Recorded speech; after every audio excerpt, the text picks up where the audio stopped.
رب اشرح لي صدري ويسر لي امري واحلل عقدة من لساني يفقهوا قولي.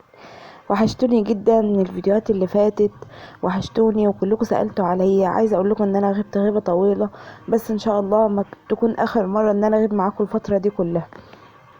فيديو النهارده مش هيكون روتين ولا هيكون يعني يوم من ايامنا، يعني زي ما كنا بنصور وكده.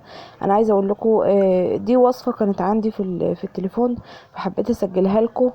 وعملت فطار سريع كده زي ما انتم شايفين. عجوه، عملت العجوه على النار في معلقه سمنه او زيت المتوفر عندك، وبعدين حطيت عليها شويه سمسم وجبنه، يعني فطار بسيط كده.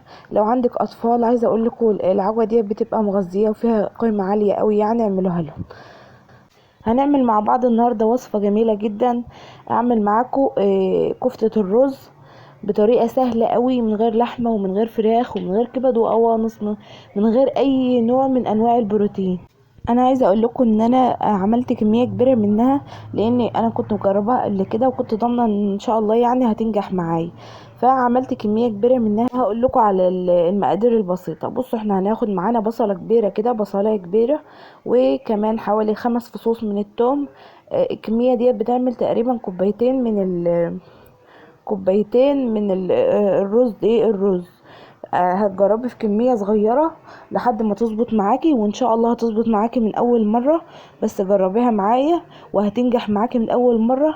وطبعا في الظروف اللي احنا بقينا فيها ديت، بقينا بندور على اي حاجة اقتصادية مثلا ان احنا نعدي بيها يوم وخلاص. فانا عايزه اقول لكم برضو مش معنى ان هي اقتصاديه ان هي ما فيش فيها غذاء، لا، هي ما شاء الله على فكره جميله جدا. ولو جربتيها هتعرفي، هتحسي ان هي اصلا زي بتاعه اللحمه وبتاعه الفراخ بالظبط. فان شاء الله هتعجبكم. المهم هتجيبي كوبايتين رز، وهتجيبي عليه بصلايه كبيره، وهتجيبي عليهم قرنين فلفل اخضر، وهتجيبي 5 فصوص من الثوم، وهتجيبي كمان حزمه خضره كده، شبت وكزبره، وتبتدي ان انت تقلبيهم. انا عايزه اقولك طبعا انت لو عندك كبه بقى اضربي في الكبه في الوقت ده، لازم أن يتفرموا في الكبه، يتفرموا كويس قوي. انا بقى الكبه بتاعتي زي ما انتم عارفين عطلانه، ان شاء الله ادعوا لي كده ربنا ييسر واجيب واحده. اخدتهم في مكنه الفرم اللي هي اليدويه، فاهمين عارفينها، اللي هي اللي بيتفرم بيها بالايد دي. هي عند مامتي يعني، فاخدتهم عملتهم زي ما انتم شايفين كده، وطلعوا بالشكل ده. طبعا ما ضفتش معاهم اي اضافات، هي زي ما انتم شايفين كده، وهتطلع بالمنظر ده. يعني اللي مش مصدق بجد، هي والله نفس الطريقة دي تحفة بجد. طريقتها سهلة واقتصادية. وبصوا يعني، ولو عملتي بقى، لو ضعفت الكمية ضعفي بقى زي ما انت حابة. انا كنت هنا عاملة كيلو، حوالي كيلو دقيق رز، يعني كنت مضاعفة الكمية حوالي 3 مرات او 4 مرات كمان. فكنت عاملة كمية كبيرة، وما شاء الله على فكرة فضلت معايا. اخر كيس كنت لسه مستعملاه قريب. فببتدي اصبعها كده في الزيت زي ما انتم شايفين. آه، اللي طبعا عارفني من اصحابي واهلي وجيراني وكده بيسأل يعني انا ما نزلتش فيديوهات ليه. انا هبقى اقول لكم ان شاء الله في الوقت المناسب. بس انا فعلا انا دلوقتي نقلت في شقة تانية غير اللي كنت فيها، فالدنيا ملخبطه شويتين كده، فلحد ما تظبط ان شاء الله ارجع انزل لكم فيديوهات تاني، والله لان انتوا وحشتوني جدا. ونفسي ارجع انزل فيديوهات، ادعولي بجد ان انا ارجع انزل فيديوهات تاني. عايزه اقول لكم انا حاولت اصور روتينات كتيره اول الفتره اللي فاتت، وحاولت اصور فيديوهات. انا اصلا بصور، يعني انا بسجل في الفيديو ده ومش عارفه هو هيتحفظ ولا لا. يعني انا الوقت بسجل الفيديو ده ومش عارفه هيكون مصيره ايه. الغرض منه ان انا عايزه اقول لكم ان انتوا وحشتوني قوي، مش عارفه هو هيسجل ولا لا يعني. المهم حطيت الزيت في الطاسه كده، وابتديت ان انا احمر الكفته علشان اشيلها متحمره. لو انتوا حابين تصبعوها وتحطوها في اطباق وتشيلوها في اطباق زي ما هي عادي، مفيش اي مشكله. جبت برضو حله تانية عشان ابتدي ان انا اعمل شويه كده للغدا. حطيت فيها معلقه توم مفروم وشويه زيت زي ما انتم شايفين كده، وابتديت ان انا اقلبهم. وحطيت هنا معلقه من الصلصه الجاهزه، معلقه كبيره حلوه كده، وقلبتها في التوم، ووطي عليها علشان الماده الحافظه اللي فيها تخرج. انا بحب احمر الصلصه كده الجاهزه في الزيت شويه عشان الماده الحافظه اللي جواها تخرج.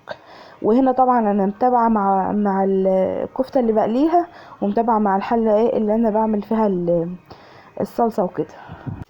شايفين شكل الكفتة تحفة ازاي يا ولاد؟ بجد تحفة والله، تستاهل التجربة. جربوها وعلى ضمانتي. ولو وكده برضو هكتب لكم المقادير باذن الله كلها في صندوق الوصف، علشان تكونوا ايه متاكدين منها، او ترجعوا لها تاني ولو حابين ترجعوا لها في وقت تاني يعني. وحطيت شويه طماطم مضروبه في الكبه كده، طماطم فريش يعني مضروبه في الكبه، حوالي 3 او 4 ضربتهم في الكبه بحيث ان هي ما تاخدش وقت معايا. وبرده مرقه الدجاج ده انا عملتها معاكم قبل كده، جربوا الطريقه يا ولاد هتعجبكم قوي.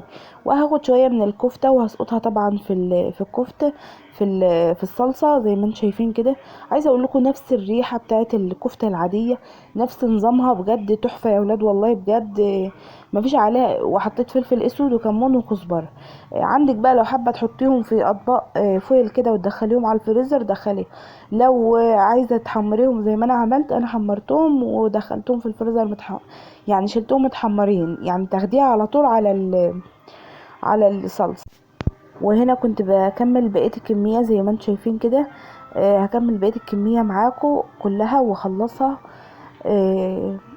يا ولاد انا محتاجه الدعاء قوي بجد، ادعولي ادعولي ربنا ييسر لي كده اموري، ومحتاجه لكم بجد جنبي كلكم. ربنا يخرجنا كلنا من المأزق والأزمة بتاعة الغلا اللي احنا فيها دي بجد. وربنا وكمان بعزي الشعب الليبي، ربنا يرحم أمواتهم يا رب. وكمان شعب المغرب الشقيق، ربنا يرحم أمواتهم يا رب ويغفر لهم ويجعل مثواهم الجنة يا رب. ويا رب ما يوريناش نصيب تاني، ويعمل لنا كل خير يعني الفترة الجاية. المهم يا ولاد انا زي ما انتم شايفين كده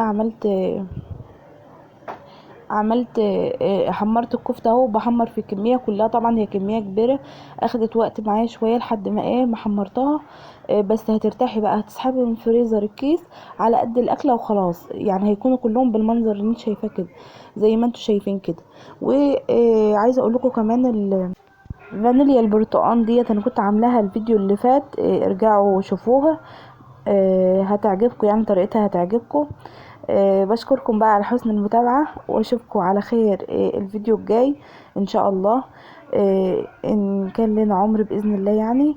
ودي بصوا انا عايزه اقول لكم الفيديو كان اتمسح معايا اللي هو بتاع الكفته، حتى تلاقوا الحله متغيره. فانا هنا اهي كنت عاملاها برضو، دي كانت مره تانية زي ما انتم شايفين. تحفه يا ولاد بجد والله بجد تستاهل بقكم بألف هنا وشفا بقى على اللي هيجربها. وما تنسوش بقى تحطوا اللايك عشان ترفعوا الفيديو، علشان انا بقالي فتره ما بنزلش فيديوهات، علشان الفيديو ينتشر واكتر من حد يشوفه يعني.